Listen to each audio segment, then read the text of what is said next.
قرآن اسلام السلام علیکم ورحمۃ اللہ وبرکاتہ۔ آپ تمامی حضرات سے گزارش کی جاتی ہے کہ خود بھی قرآن کریم کی تلاوت، ترجمہ اور تفسیر سماعت کیجیے، اپنے عزیز و اقارب رشتہ دار کو بھی شیئر کیجیے تاکہ آپ اس کے ذریعے صدقہ جاریہ کے مستحق ہو جائیں۔ اعوذ باللہ من الشیطان الرجیم، بسم اللہ الرحمن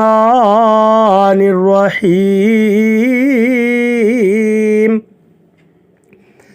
قد کانت لکم اسوۃ حسنۃ فی ابراہیم والذین معہ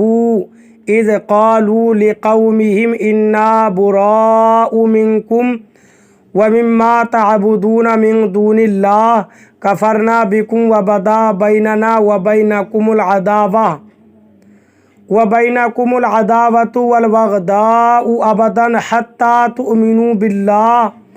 وحدہ الا قول ابراہیم لأبیہ لأستغفرن لک وما املک لک من اللہ من شیء ربنا علیک توکلنا وإلیک انبنا وإلیک المصیر ربنا لا تجعلنا فتنة للذین کفروا واغفر لنا ربنا انک انت العزیز الحکیم۔ ترجمہ کنز الایمان۔ اللہ کے نام سے شروع جو نہایت مہربان رحم والا۔ بے شک تمہارے لیے اچھی پیروی تھی ابراہیم اور اس کے ساتھ والوں میں جب انہوں نے اپنی قوم سے کہا بے شک ہم بیزار ہیں تم اس سے اور ان سے جنہیں اللہ کے سوا پوجتے ہو، ہم تمہارے منکر ہوئے اور ہم میں اور تم میں دشمنی اور عداوت ظاہر ہو گئی ہمیشہ کے لیے جب تک تم ایک اللہ پر ایمان نہ لاؤ، مگر ابراہیم کا اپنے باپ سے کہنا کہ میں ضرور تیری مغفرت چاہوں گا اور میں اللہ کے سامنے تیرے کسی نفع کا مالک نہیں۔ اے ہمارے رب، ہم نے تجھی پر بھروسہ کیا اور تیری ہی طرف رجوع لائے اور تیری ہی طرف پھرنا ہے۔ اے ہمارے رب، ہمیں کافروں کی آزمائش میں نہ ڈال اور ہمیں بخش دے۔ اے ہمارے رب، بے شک تو ہی عزت و حکمت والا ہے۔ ترجمہ کنز العرفان۔ بے شک ابراہیم اور اس کے ساتھیوں میں تمہارے لیے بہترین پیروی تھی جب انہوں نے اپنی قوم سے کہا بے شک ہم تم سے اور ان سے بیزار ہیں جنہیں تم اللہ کے سوا پوجتے ہو، ہم نے تمہارا انکار کیا اور ہمارے اور تمہارے درمیان ہمیشہ کے لیے دشمنی اور عداوت ظاہر ہو گئی حتیٰ کہ تم ایک اللہ پر ایمان لے آؤ، مگر ابراہیم کا اپنے عرفی باپ سے یہ کہنا پیروی کے قابل نہیں کہ میں ضرور تیرے لیے مغفرت کی دعا مانگوں گا اور میں اللہ کے سامنے تیرے لیے کسی نفع کا مالک نہیں ہوں۔ اے ہمارے رب، ہم نے تجھی پر بھروسہ کیا اور تیری ہی طرف رجوع لائے اور تیری ہی طرف پھرنا ہے۔ اے ہمارے رب، ہمیں کافروں کے لیے آزمائش نہ بنا اور ہمیں بخش دے۔ اے ہمارے رب، بے شک تو ہی بہت عزت والا بڑا حکمت والا ہے۔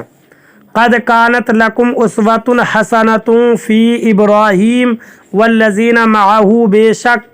ابراہیم اور اس کے ساتھیوں میں تمہارے لیے بہترین پیروی تھی۔ اس آیت میں حضرت حاتب رضی اللہ تعالیٰ عنہ اور دوسرے مومنین سے خطاب ہے اور سب کو حضرت ابراہیم علیہ السلام کی پیروی کرنے کا حکم ہے کہ دین کے معاملے میں رشتہ داروں کے ساتھ ان کا طریقہ اختیار کریں۔ چنانچہ آیت کا خلاصہ یہ ہے کہ بے شک حضرت ابراہیم علیہ السلام اور ان پر ایمان لانے والوں کی سیرت میں تمہارے لیے بہترین پیروی تھی جب انہوں نے اپنی مشرک قوم سے کہا بے شک ہم تم سے اور ان بتوں سے بیزار ہیں جنہیں تم اللہ تعالیٰ کے سوا پوجتے ہو، ہم تمہارے منکر ہوئے اور ہم نے تمہارے دین کی مخالفت اختیار کی، اور جب تک تم ایک اللہ تعالیٰ پر ایمان نہیں لاتے تب تک ہمارے اور تمہارے درمیان ہمیشہ کے لیے دشمنی اور عداوت ظاہر ہو گئی البتہ حضرت ابراہیم علیہ الصلوۃ والسلام کا اپنے عرفی باپ کے لیے مغفرت کی دعا مانگنا پیروی کے قابل نہیں، کیونکہ یہ ایک وعدے کی بنا پر تھا، اور جب حضرت ابراہیم علیہ الصلوۃ والسلام پر ظاہر ہو گیا کہ وہ کفر پر ہی قائم ہیں تو آپ نے اس سے بیزاری ظاہر کر دی، لہٰذا یہ کسی کے لیے جائز نہیں کہ اپنے کافر رشتہ دار کے لیے دعائے مغفرت کرے۔ ربنا علیک توکلنا، اے ہمارے رب ہم نے تجھی پر بھروسہ کیا۔ یہ بھی حضرت ابراہیم علیہ الصلوۃ والسلام کی اولاد ان مومنین کی دعا ہے جو آپ کے ساتھ تھے، اور یہ استثناء سے پہلے والے کلام کے ساتھ متصل ہے، لہذا مومنین کو اس دعا میں بھی حضرت ابراہیم علیہ الصلوۃ والسلام کی پیروی کرنی چاہیے۔ نوٹ: خیال رہے کہ مسلمانوں پر حضور اقدس صلی اللہ علیہ وسلم کی پیروی مطلقاً لازم ہے، جبکہ دیگر انبیاء اکرام علیہ الصلوۃ والسلام کی پیروی خاص اعمال میں ہے، کیونکہ سابقہ انبیاء اکرام علیہ الصلوۃ والسلام کی شریعت کے بہت سے احکام منسوخ بھی ہو گئے ہیں، لہٰذا یہ آیت سورہ احزاب کی اس آیت لقد کان لکم فی رسول اللہ اسوۃ حسنہ کے خلاف نہیں، کیونکہ یہاں خاص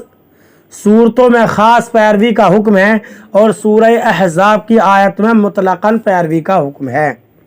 اس آیت سے تین باتیں معلوم ہوئیں: ایک، انبیاء اکرام علیہ الصلوۃ والسلام کی سنت یہ ہے کہ اپنا ایمان اپنے قول اور فعل سے ظاہر کر دے۔ دو، کفار سے دشمنی رکھنا اتنا ہی ضروری ہے جتنا مسلمانوں سے محبت رکھنا ضروری ہے۔ تین، اللہ تعالیٰ کے اذن اور اس کی اجازت سے انبیاء اکرام علیہ الصلوۃ والسلام گناہ گار مومنوں سے عذاب دور کریں گے اور ان کی شفاعت سے عذاب دور ہوگا، لہٰذا یہ آیت مومنوں کے حق میں شفاعت نہ ہونے کی دلیل نہیں بن سکتی۔ ربنا لا تجعلنا فتنة للذین کفروا، اے ہمارے رب ہمیں کافروں کے لیے آزمائش نہ بنا،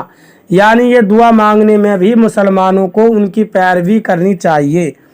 کہ اے ہمارے رب عز و جل کافروں کو ہم پر غلبہ دے کر ہمیں ان کے لیے آزمائش نہ بنا، کیونکہ وہ اپنے آپ کو حق پر اور مسلمانوں کو باطل پر گمان کرنے لگیں گے اور یوں ان کا کفر اور بھی بڑھ جائے گا۔ نیز اے اللہ ہمیں بخش دے، اے ہمارے رب عز و جل بے شک تو ہی عزت والا اور حکمت والا ہے۔ اللہ تعالی عمل کی توفیق عطا فرمائے، آمین۔